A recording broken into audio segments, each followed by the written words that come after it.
Hello YouTubers, vinyl community and others. I have for a longer time thought about doing a longer series of videos about some of my favorite artists, but I haven't really known how to tackle the idea. So last summer I took and wrote down all the artists that I could name that I thought had some qualities that I like and that I bought many records with during my 31 years as a record buyer and 20 years as a record collector. Then I realized that I had a long list of, well, over 100 different artists and groups, and then I hadn't included any classical composers. So of course it will all become too difficult to decide which of these artists and groups I should talk about. Then I thought, what about doing some sort of list? Well, my first reaction was, no way. I would just feel like I'm that guy from High Fidelity, the book by Nick Hornby. I told myself that I don't make lists. And that's it. But then I asked myself, well, you used to make lists, didn't you? In your youth, in your early days, you made all kinds of top lists all the time. And you have carefully listed all the records you own in an Excel file, haven't you? Well, I realized then that I am a list maker, and even if I really don't want to admit it. Well, to make the list I needed some categories, and every artist group would get a point in each category, and that would give the order of the artists and the group in the list. The grading would be like this: the maximum point is 10 points and the minimal would be 0. That's almost scientific, apart from the fact that the only source I use is my own view and my own feelings about the artists and groups. This is my views. You don't have to share them. Then I thought long and well about which categories I should use. And I chose 11. Yeah, 11. And these are the ones. Number 1, nostalgia. If the artist or group has followed me during the years and I like the music for a long time, that would give a high nostalgia point. Number 2, music. Here we talk about the way the music is composed, the melody, harmonies, maybe production even.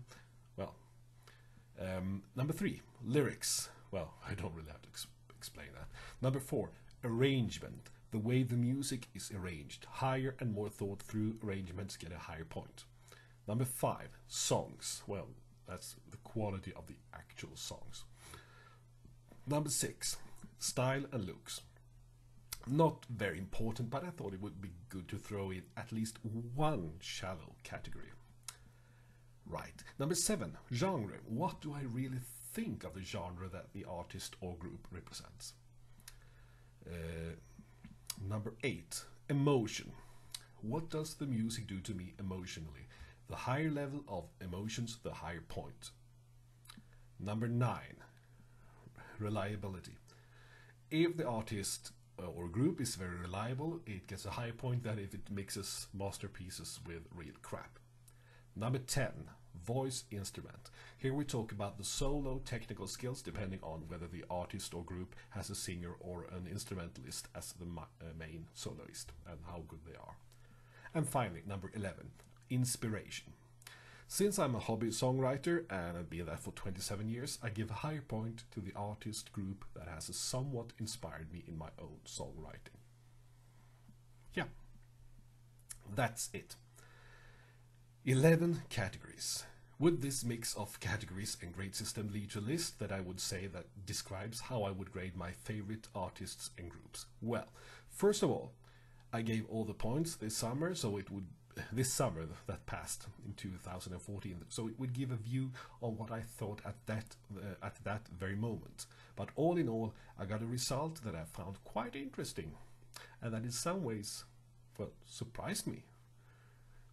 There were some artists and group that ended up surprisingly low on the list, and that brings us to those who didn't make it.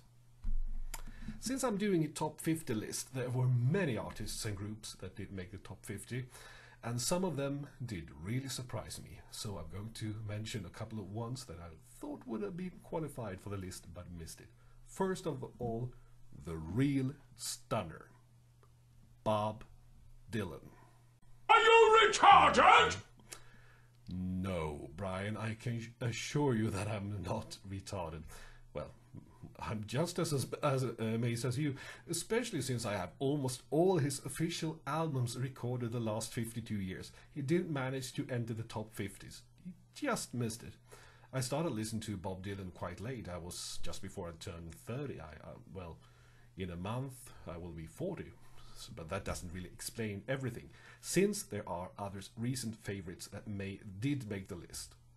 Mr. Zimmerman didn't. I'm just as surprised as you might be. And over to another big surprise, Exception. And this surprised me even more, since the Dutch group Exception was one of my earliest favorites, and it was through their adaptations of classical music that showed me how interesting classical music can be. I've been told that as a 3-year-old I walked around and hummed the first bar from Beethoven's Fifth, da-da-da-da, and I must have learned that from Exception's first album. Right, some other surprises include the Swedish prog band Kebnekaise, Swedish composer and musician Lars Holmer of Samla Mammas Manna, the American folk singer Jesse Fuller, the jazz trumpeters Big Spiderbeck and Louis Armstrong, groups like Allman Brothers, 10 Years After, Caravan, Camel, Staple Singers, Genesis, Booker T and the MGs, Bonzo Dog Band, artists like Frank Zappa, Leonard Cohen, Nancy Sinatra, and many, many others. Groups and artists who I have a lot of records of in my collection, but who somehow didn't make the top 50. So, let's go over to the list. But that comes in the next video. Welcome.